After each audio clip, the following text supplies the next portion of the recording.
Hello everyone, welcome back to the Doctrine, Dogma, and Davide podcast. My name is Davide, and today I want to talk a little bit about beauty. Now, as you can see, if you are watching the video version of this podcast, I am not in my normal little corner studio with the bookshelf in the back that makes me look smarter than I actually am.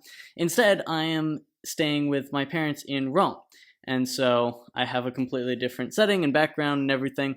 And being in Rome makes me really want to talk about beauty, because the thing with beauty is we all know that in Rome there are all of these beautiful basilicas and cathedrals, and that's why there are literally hundreds of thousands and maybe even millions of pilgrims that come to Rome each year to admire the beautiful basilicas and the cathedral here in Rome. But what really made an impression on me was really just going to Christmas Mass at my parents' their regular parish down the street.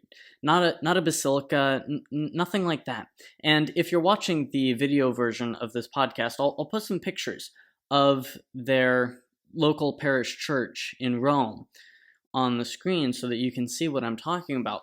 But their local parish was absolutely beautiful, with the tremendous artwork, beautiful architecture, and it made me think of just how precious beauty really is, and just what a shame it is that we don't see more of that beauty at home in the States.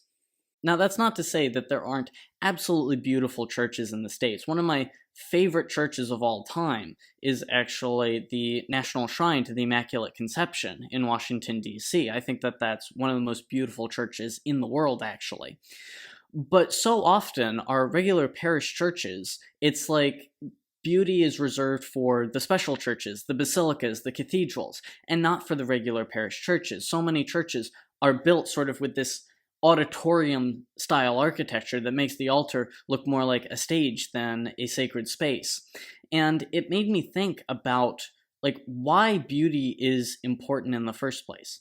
And so I want to talk about that today. And excuse me, this is going to be a little bit of a shorter episode today because I'm in Rome and I don't have as much time as I normally would to make these videos. I apologize to those of you who love my 30-minute rebuttals, but I think it's important to understand the purpose of beauty, because I think that some people kind of get tripped up when they talk about beauty, and they talk about it in terms of what is appealing to people, what sort of gets butts in seats, that we should redesign the churches, and we should design the churches in such a way as to make them maximally appealing to people.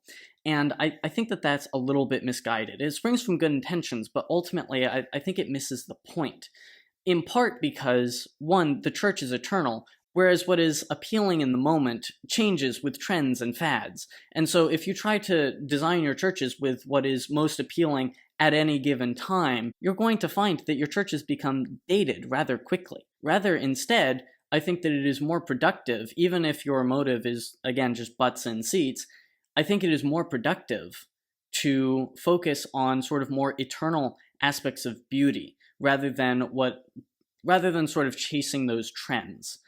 But when I talk about what is authentic beauty, that really gets to the crux of what I want to talk about today. Because ultimately, the purpose of beauty, I don't believe that the primary purpose of beauty, especially in a religious context, especially in the context of the churches, I don't think that the beauty is primarily for us. I think that the beauty is primarily an expression of worship towards God. Because we have to remember that the church has sort of a threefold mission that was very beautifully articulated by Benedict XVI and reiterated many times after. So the threefold mission of the church is to save souls, care for the poor, and worship God.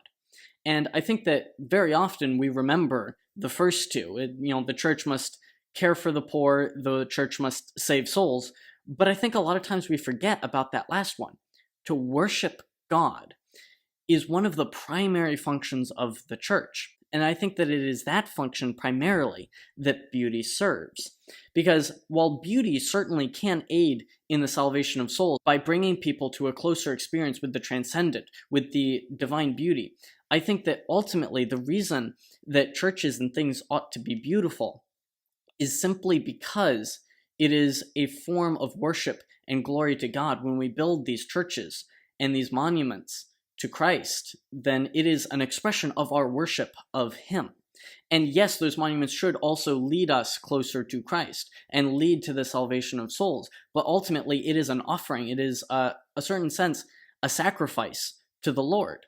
And ultimately, what makes it beautiful is that reflection of the divine beauty. And so when we construct these beautiful basilicas and cathedrals, I think that it's important to remember that the purpose of building these places of worship is worship. That it is not just a place for us to gather, but that the building itself is a monument to the glory of God.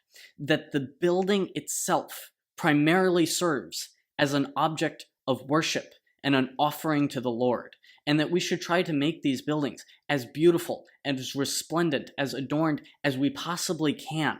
Because that is the most fitting offering that we can make to God in the context of these churches. And we want to make as fitting a home as possible for the Blessed Sacrament. Because ultimately, these churches are not just places for the faithful to come and worship the Lord, they are also the homes of Christ. It is the Lord's house. And so we want to make a fitting house, a fitting residence for the King of Kings. And so I think it's really important that we emphasize beauty in our churches.